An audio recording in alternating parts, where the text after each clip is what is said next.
Welcome back to ABC General Hospital Spoilers channel. Today we will learn about the explosive Friday, October 23rd episode where secrets unravel, alliances shatter, and Port Charles faces its most tantalizing twists yet. In the heart of the Quartermaine estate, a surprising vulnerability emerges for the ever-composed Ronnie Bard, whose sharp wit and unyielding demeanor have long defined her presence in Port Charles society. As whispers circulate through the opulent halls, Ronnie's playful admission reveals a soft spot that catches everyone off guard, particularly as it ties into her latest professional move with Cody Bell. Imagine the irony, a woman who's navigated corporate battles and family feuds with ironclad resolve now confessing a weakness that humanizes her in unexpected ways.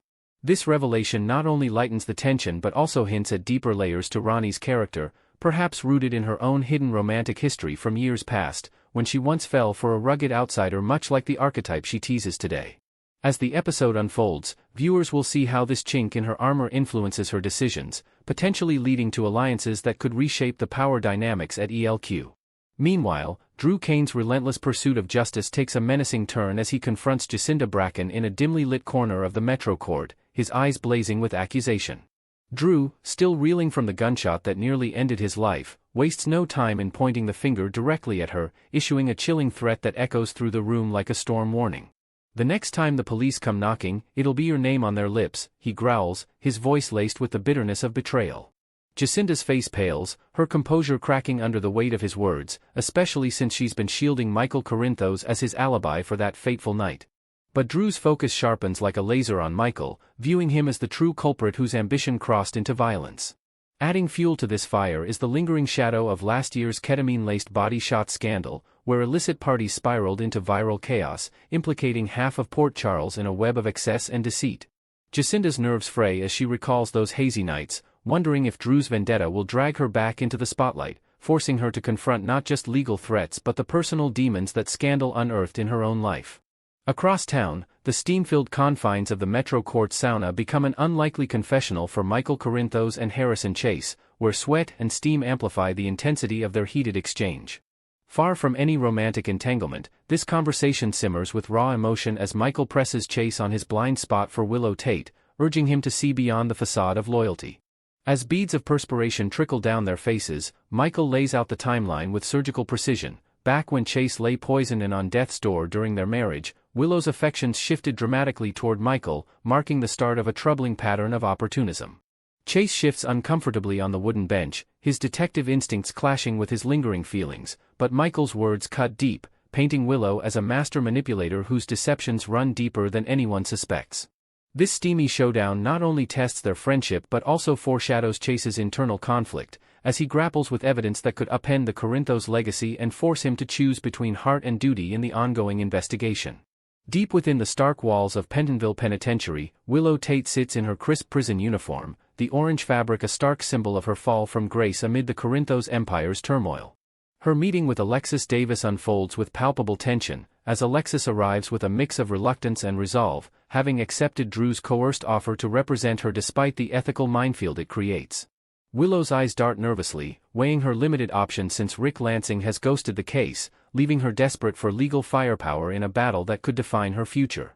Alexis lays it out plainly: if Willow wants out, now's the time to speak up, but the younger woman's resolve hardens, recognizing that rejecting this lifeline means facing the storm alone. The awkwardness peaks when Alexis contemplates clashing against her own daughter, Assistant District Attorney Molly Lansing Davis, in the courtroom, a family rift that could splinter the Davis clan further, with Molly's rising star in the DA's office pitted against her mother's legendary defense skills.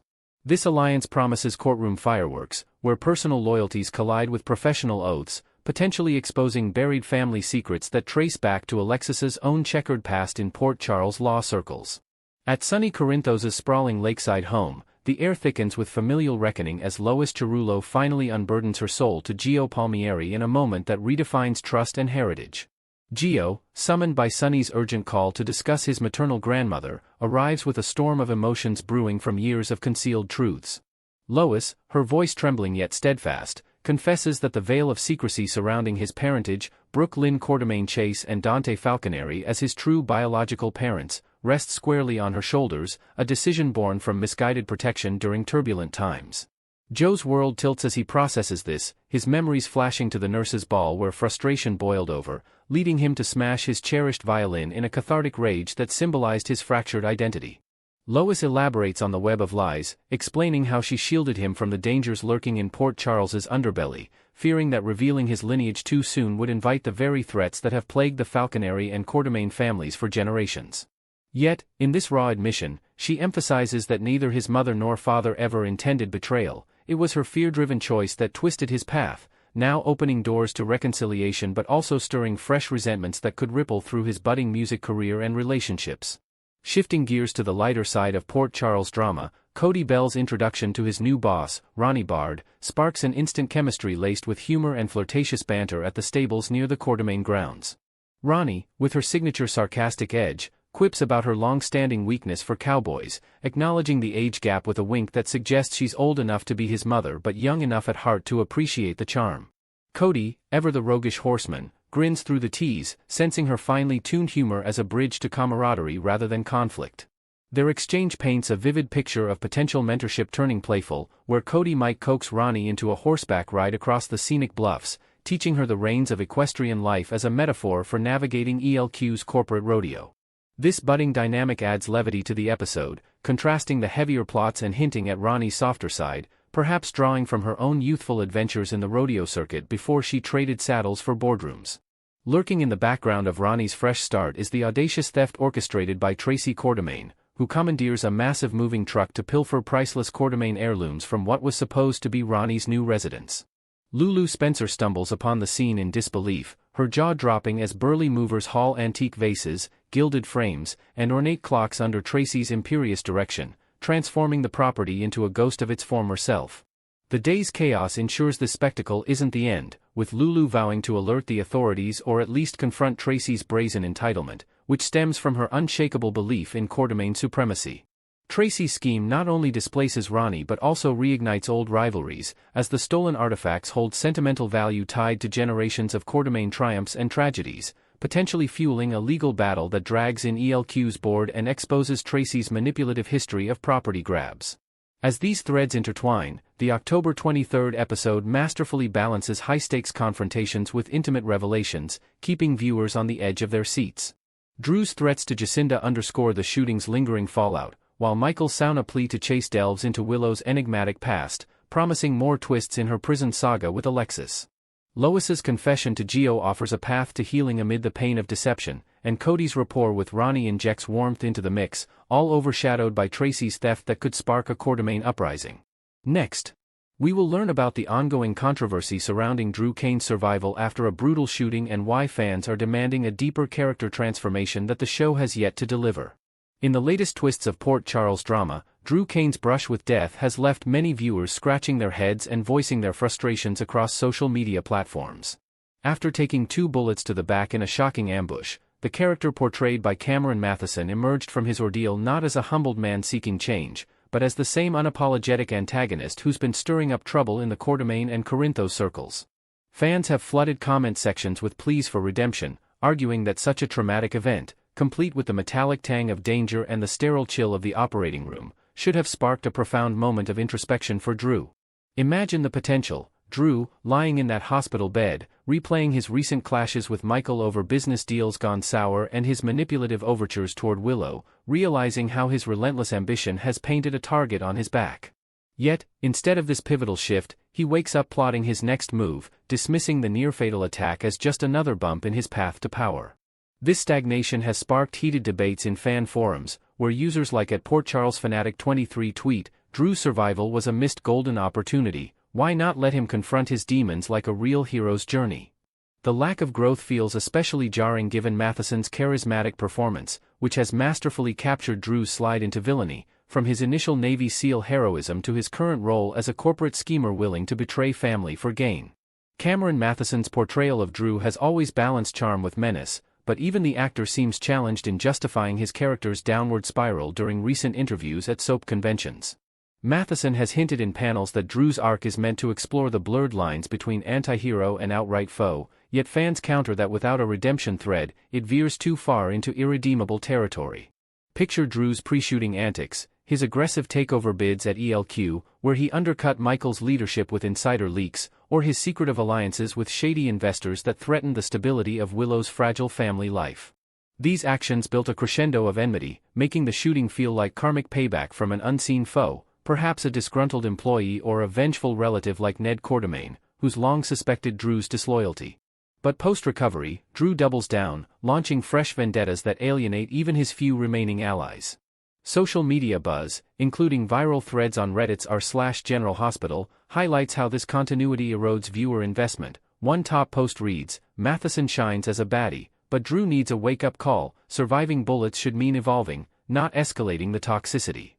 Historically, soaps thrive on character evolution after life-altering events, and Drew's refusal to pivot leaves audiences feeling cheated out of the emotional payoff they crave. Drawing parallels to other daytime dramas underscores the frustration, as seen in the contrasting handling of similar storylines on rival shows like Days of Our Lives. There, E.J. DiMera's gunshot wound and subsequent coma plunged him into a vortex of self-examination, where he emerged vowing to sever ties with his DiMera crime family roots and rebuild bonds with Sammy Brady. Though E.J.'s noble intentions fizzled after a few episodes amid Salem's relentless chaos, reverting to old habits like corporate espionage and romantic entanglements, it at least offered a glimpse of vulnerability, complete with heartfelt confessions in dimly lit mansions and tentative steps toward therapy sessions off-screen. Fans adored this brief arc for its realism. Near-death experiences often catalyze change in real life, prompting survivors to audit their relationships and priorities, much like how Drew could have reassessed his obsession with control after dodging mortality.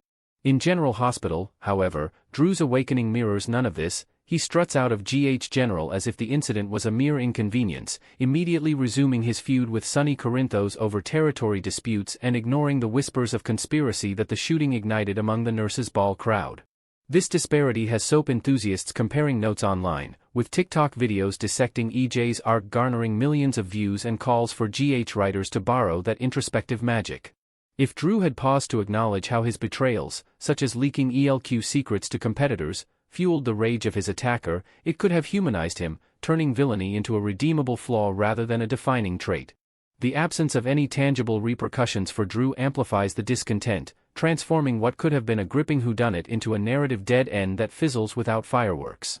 Traditionally, soaps mete out justice to despicable figures through dramatic falls from grace, whether it's a courtroom downfall exposing embezzlement or a public scandal unraveling their empire. Think of past villains like Franco Baldwin, whose reign of terror ended in a hail of consequences that satisfied viewers. For Drew, fans envision scenarios like permanent scars serving as daily reminders of his hubris, or perhaps a courtroom battle where evidence of his manipulation surfaces, forcing accountability.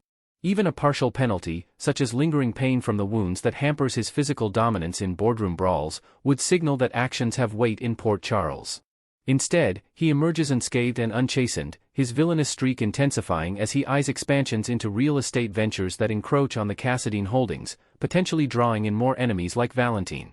This immunity feels narratively lazy to dedicated watchers, who argue on Instagram live chats that without stakes, Drew's arc loses tension. A user at SoapQueenGH notes, "Bullets should equal change or punishment. Drew skating free makes the whole plot feel pointless." The shooting's mystery lingers unsolved, with suspects ranging from a hired gun tied to Aurora media rivals to an inside job by a jilted lover, but without escalating fallout for Drew, it risks becoming just another forgotten subplot amid the show's bustling ensemble. Portia Robinson's bold intervention in Drew's surgery adds another layer of irony, as her rule-bending heroics saved a man who shows zero remorse or reciprocity in the aftermath. As chief of staff at GH, Portia has a track record of ethical gray areas, from covering up Trina's paternity drama to navigating her own marital strains with Curtis, but operating on Drew tested her limits, pulling an all-nighter in the OR with a team racing against internal bleeding and shock. She could have, in a twist of poetic justice, allowed complications to leave him with mobility issues, confining him to a wheelchair for tense episodes where he'd confront dependency on others like never before. Such a development would mirror Portia's own vulnerabilities, perhaps sparking a mentor-mentee dynamic where she lectures him on gratitude during rehab sessions in the hospital gardens. Yet Drew, true to form, bypasses any thank you, storming out to reclaim his agenda without a nod to the woman who stitched his life back together. This oversight fuels fan theories on YouTube breakdowns, suggesting Portia's growing resentment could culminate in her leaking his medical records to expose vulnerabilities, tying into broader hospital intrigue involving Monica Quartermaine's oversight. Portia's character, with her fierce maternal instincts and surgical precision, deserved a moment of vindication. Instead, Drew's ingratitude underscores his core flaw, alienating potential saviors and deepening the rift in Port Charles's medical community. Complicating matters further is Willow Corinthos' tangled web with Drew, where accusations of her involvement in the shooting hang like a dark cloud over their uneasy alliance. Though evidence points to Willow as a prime suspect, perhaps driven by Drew's coercive pressures during her custody battle for Wiley and Amelia, she maintains innocence, and Drew's ego shields him from doubting her outright. Invent a deeper motive. Maybe Willow, in a fit of desperation amid her leukemia recovery, confided in Drew about framing Michael for corporate fraud, only for the plan to backfire into violence she regrets. Arrested and released on bail, Willow returns to Drew's orbit not out of loyalty, but calculated necessity, as he dangles promises of legal maneuvers to sway family court judges through bribed testimonies and forged documents. This partnership reeks of toxicity, with scenes in dimly lit diners where they whisper schemes that could shatter the Corinthos legacy, from sabotaging Sonny's coffee warehouse to infiltrating Jason Morgan's security network. Fans speculate Willow's true shooter might be a wildcard like Sasha Gilmore, seeking revenge for Drew's role in her past manipulations, turning the red herring into a multi-layered conspiracy. Drew's blind spot here, ignoring Willow's potential guilt while exploiting her vulnerability, highlights his profound lack of self-awareness, a trait that mirrors real-life dynamics in strained relationships where denial perpetuates harm. As their plots thicken, with Willow eyeing an escape through appeals to T.J. Ashford for legal aid, the duo embodies soap opera's most oblivious villains, blind to the unraveling threads around them. Ultimately, amid the sea of dissatisfaction, there's a flicker of optimism that General Hospital's writers will unleash a jaw-dropping revelation to salvage Drew's storyline and deliver the justice fans yearn for. Whodunit puzzles in soaps often culminate in explosive confrontations. Envision the shooter unmasked at the next Metro Court Gala, bullets traced back to a hidden lab revealing Drew's own unwitting role in provoking a global intrigue tied to his military past. This twist could force genuine reckoning, perhaps with Drew allying against a greater threat like a resurgent Cassadine plot, redeeming him through sacrificial acts that echo his heroic origins. Or, in a bolder move, the shooting scars manifest psychologically, haunting him with visions that prompt therapy arcs exploring PTSD from his twin Jason's shadow.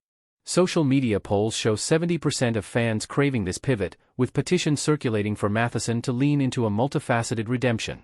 Until then, Drew and Willow's reign of schemes tests patience, but Port Charles's history of 11th-hour salvages keeps hope alive. Stay tuned for what could make this saga legendary.